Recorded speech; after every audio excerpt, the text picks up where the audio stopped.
শুধুই আজকে বাংলাদেশে প্রথম কদরের রাত, যদিও বাংলাদেশে 27 তারিখের রাতটাকে খুব বেশি গুরুত্বের সাথে পালন করে, কিন্তু আসলে রমজানের শেষ দশকের 5টি বেজর রাতের যে কোনো রাতই কিন্তু কদর হয়ে যেতে পারে। তাই বুদ্ধিমান মুমিনের কাজ হচ্ছে 5টি বেজর রাতের প্রতিটি রাতেই সমানভাবে সমান গুরুত্বের সাথে পালন করে, কিন্তু আসলে রমজানের শেষ দশকের 5টি বেজর রাতের যে কোনো রাতই কিন্তু কদর হয়ে যেতে পারে। তাই বুদ্ধিমান মুমিনের কাজ হচ্ছে 5টি বেজর রাতের প্রতিটি রাতেই সমানভাবে সমান গুরুত্বের সাথে ইবাদত করে যাওয়া, তাহলে কিন্তু কদর আর মিস হবে না।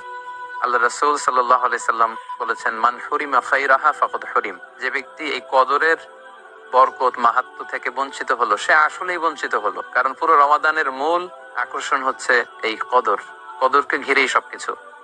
সো এই কদরের বরকত থেকে যারা বঞ্চিত হলো ফাকাদ হুরিম, তারা আসলেই বঞ্চিত। হি ইজ দ্য লুজার, সে আসলেই বঞ্চিত। আমরা বঞ্চিত হতে চাই না, আমরা গেইনার হতে চাই, আমরা বারাকা রহমত হাসিল করে নিতে চাই। আল্লাহ রাসূল সাল্লাল্লাহু আলাইহি ওয়াসাল্লাম ইরশাদ করেছেন, ফালতামিসু ফিল আশরিল আওয়াখির মিনাল ভিতর। রমজানের শেষ 10 দিনের মানে শেষ দশকের বেজর রাতগুলোতে কদর তালাশ করো।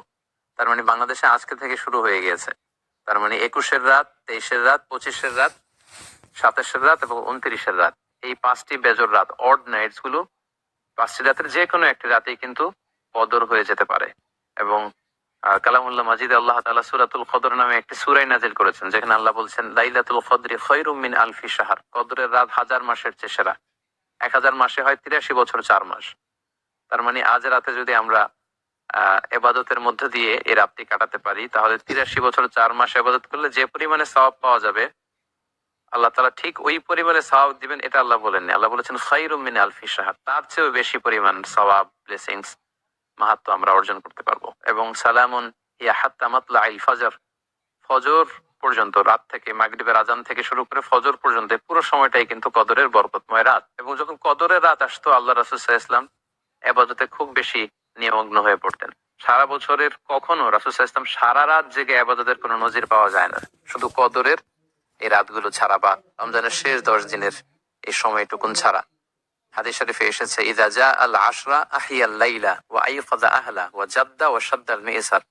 রমজানের শেষ দশক যখন আসতো, আল্লাহ রাসূল সাল্লাল্লাহু আলাইহি ওয়াসাল্লাম সারা রাত জেগে ইবাদত করতেন, সারা রাত দাঁড়িয়ে দাঁড়িয়ে তিনি ইবাদত করতেন।